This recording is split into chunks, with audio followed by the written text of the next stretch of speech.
So I'm underneath the car fixing the blunder with the fuel filter, causing my no fuel pressure because I used the wrong filter. And now I have more issues. Because I had to shorten my hard line and put a quick disconnect fitting on the end of it, it shortened up my fuel filter. So I moved that over a couple inches. Now because of that, my nylon lines that I built for my pressure and return line aren't fitting as good as they should. The pressure line fits no problem. The return line has a kink in it. So I need to, I gotta drop the tank down, I guess. So I'll either have to shorten that line because it is now too long. The pressure line is working wonderful, so I don't really have to mess with that one. But the return line, it just isn't gonna cut it. I'm gonna drop the tank back down, I guess. And I guess it's a good thing I put quick disconnect couplers on everything, because I mentioned in that video I was doing that in case we ever have to pull the tank out, and now I'm pulling the tank out. So I'm going to drop the tank down. I'm going to shorten that return line, see if that'll take care of the issue, and we'll go from there. Okay, so I pulled off my return line and my pressure line. I decided to shorten them both. I just cut them off. I had to cut the clamps, so I got new clamps on there. I don't remember if I showed you guys my hoses on top of the tank. I'll have to look at that last video from when I put this together. But what I found is it's hard to get these little clamps up over that barb. So I just stick the clamp on the fitting first, get the hose started on there, and then put the clamp onto the hose.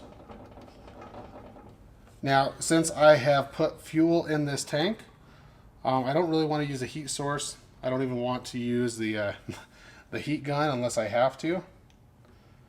I think that'll work there. So I'm just stretching out the line with a center punch first.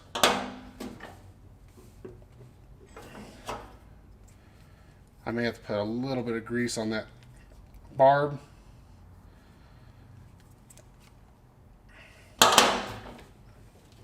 Okay, that one's going.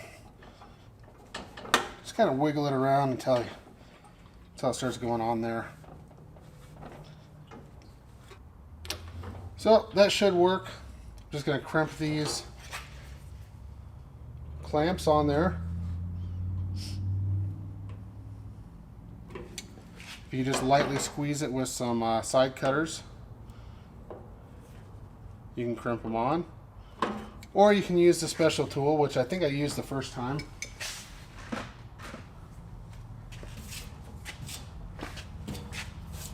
So with that in place, I can stick this back up in there.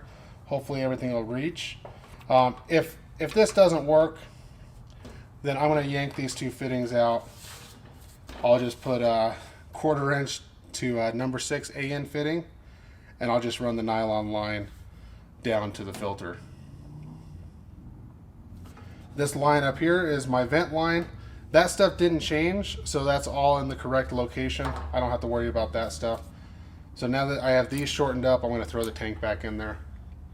Actually, I'm going to mount the filter while I have the tank out because it'll give me a lot more room. Okay, so I got the filter mounted up. I put the quick disconnect flare on the end of this hard line. Goes right into the fuel filter. I kind of flipped around this bracket. This bracket has a ground strap in there, and that's because it's the filter's isolated. And I think the reason they do that is because the regulator's built in. If it's hard mounted, it could make a hissing noise as that fuel goes through the regulator. So now all we have left is to get the tank back in here and see if we if our lines can hook up without kinking.